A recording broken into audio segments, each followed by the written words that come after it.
এত রাতে এই ডাটার শাক আনছো, এর শাস্তি কি পাইছো? হুম। আর কোন সময় ডাটার শাক কি বলো না। হ্যাঁ মনে যেন থাকে। তুমি একটু কাটো।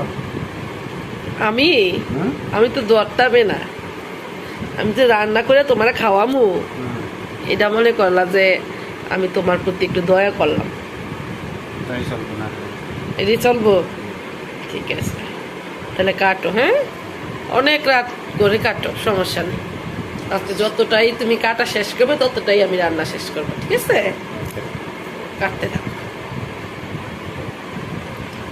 ভবিষ্যতে যেন রাতে করে ডাটা শাক দেখলেও বুঝে নেই। রুচিয়ে না কয় যে ডাটা